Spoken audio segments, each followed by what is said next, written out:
Chapter 4, Bertie and the Lion, and this is being read to you by Mrs Mackie. One morning, a week or so later, Bertie was woken by a chorus of urgent neighing. He jumped out of his bed and ran to the window.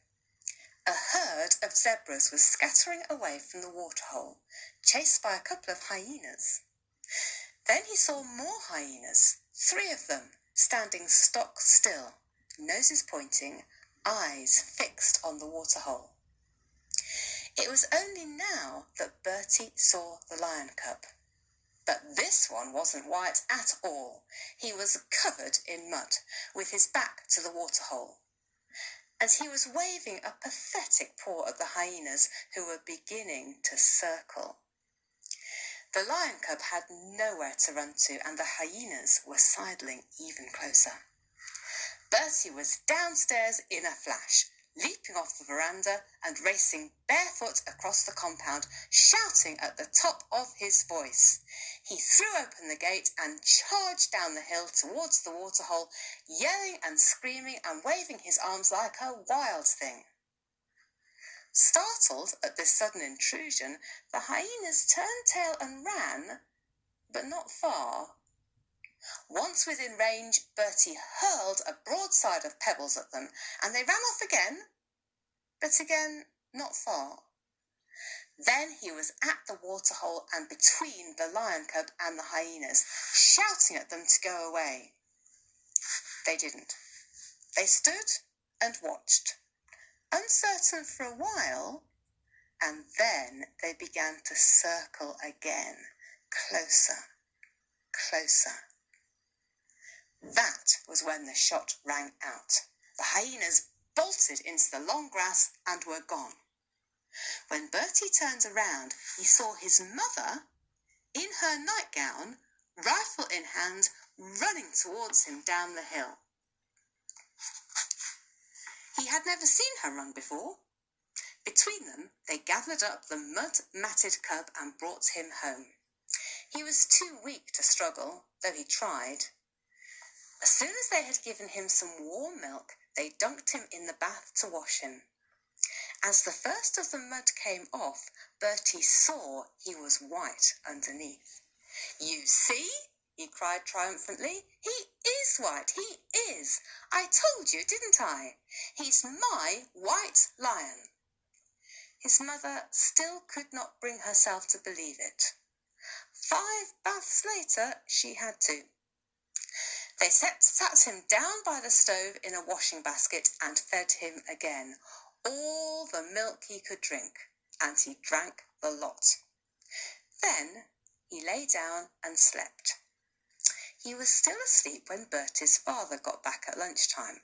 They told him how it had all happened. "Please, father, I want to keep him," Bertie said.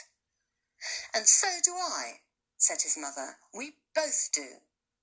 And she spoke as Bertie had never heard her speak before, her voice strong, determined.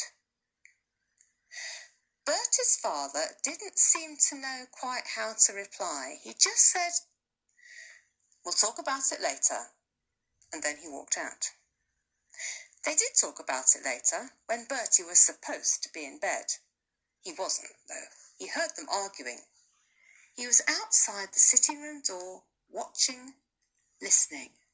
His father was pacing up and down. "He'll grow up, you know," he was saying. "You can't keep a grown lion, you do know that." "And you know we can't just throw him to the hyenas," replied his mother. "He needs us.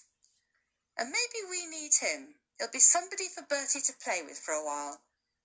And then she added sadly, "After all, it's not as if he's going to have any brothers and sisters, is it?" At this, Bertie's father went over to her and kissed her gently on the forehead. It was the only time Bertie had ever seen him kiss her. "All right then," he said. "All right, you can keep your lion." So, the white lion cub came to live amongst them in the farmhouse. He slept at the end of Bertie's bed. Wherever Bertie went, the lion cub went too. even to the bathroom, where he would watch Bertie have his bath and lick his legs dry afterwards. They were never apart. It was Bertie who saw to the feeding, milk 4 times a day from one of his father's beer bottles, until later on when the lion cub lapped from a soup bowl. There was impala meat whenever he wanted it, and as he grew, and he grew fast, he wanted more and more of it. For the first time in his life, Bertie was totally happy. The lion cub was all the brothers and sisters he could ever want, all the friends he could ever need. The 2 of them would sit side by side on the sofa out on the veranda and watch the great red sun go down over Africa. And Bertie would read him Peter and the Wolf. And at the end, he would always promise him that he would never let him go off to a zoo and live behind bars like the wolf in the story. And the lion cub would look up at Bertie with his trusting amber eyes. "Why don't you give him a name?" his mother asked one day. "Because he doesn't need one," replied Bertie. "He's a lion, not a person. Lions don't need names." Bertie's mother was always wonderfully patient with the lion, no matter how much mess he made, how many cushions he pounced on and ripped apart, no matter how much crockery he smashed. None of it seemed to upset her. And strangely, she was hardly ever ill these days. There was a spring to her step, and her laughter pealed around the house. His father was less happy about it.